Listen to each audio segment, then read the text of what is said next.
Há diferença entre a aposentadoria paga através do INSS e de uma aposentadoria privada? Se há alguma diferença muito grande entre as duas? Bom, aí a gente tem que estabelecer uma distinção que ela é fundamental aqui. Quando a Constituição ela estabelece o modelo previdenciário brasileiro, ela o estabelece sob dois grandes pilares. Um é o pilar solidário, o pilar social, o pilar da previdência pública, que é uma previdência obrigatória via de regra.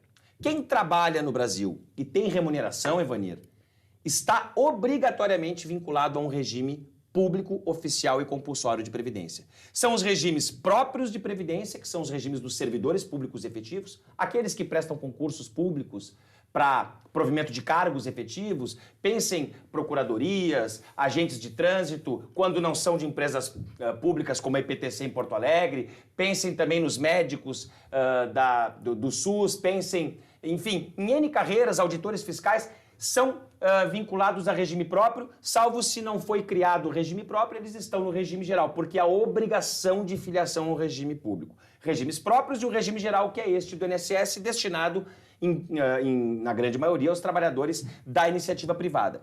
Estes regimes públicos, eles têm uma finalidade. A finalidade de prover um mínimo existencial, pelo menos. E o que é esse mínimo existencial? É salário mínimo? Não.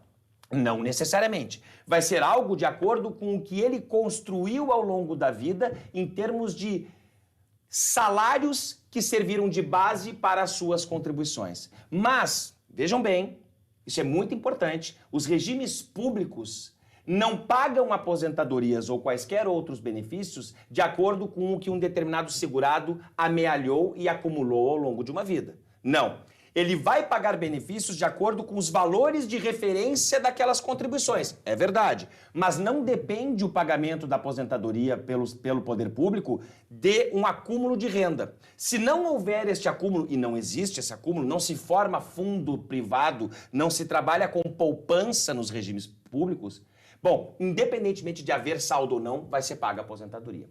Já o outro viés da Previdência Social adotada na Constituição é um viés da facultatividade, da espontaneidade de adesão, da previdência privada, também é chamada de previdência complementar. E aqui, em vez de nós termos um caráter solidário, como nos regimes públicos, e o que é o caráter solidário? Modelo repartido de previdência.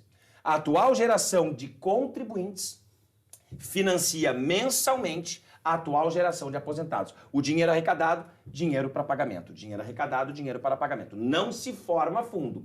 Na Previdência Complementar, seja a modalidade que ela for adotada. A fechada, as empresas oferecem para os seus respectivos funcionários, ou as abertas, instituições financeiras oferecem PGBLs, VGBLs, inúmeros planos de Previdência Complementar, elas são privadas e elas são sob uma ótica de capitalização. Ou seja, eu formo o meu fundo, a minha poupança previdenciária, para, num futuro, preenchendo determinados requisitos, aquele saldo acumulado ser convertido numa renda vitalícia ou resgatado.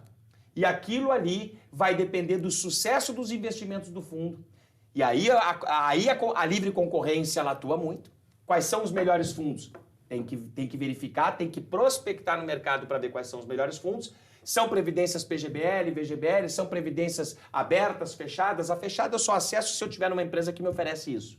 Mas o que é importante? A previdência complementar privada, ela é aberta à iniciativa privada. Ela não é pública, embora os órgãos públicos hoje, especialmente os regimes próprios de previdência, os estados, municípios e Distrito Federal, estão autorizados a criarem suas respectivas previdências complementares para fazer com que os seus servidores estejam no regime compulsório próprio de previdência limitados ao mesmo teto do INSS. Esse é um movimento que acontece desde 1998, foi chancelado em 2003 pela Emenda 41 e reforçado pela Emenda 103 de 2019. Então a previdência privada, ela vai ser igual à pública? Não. Para que ela se destina? Para complementar aquilo que a pública não consegue me trazer. Perfeito.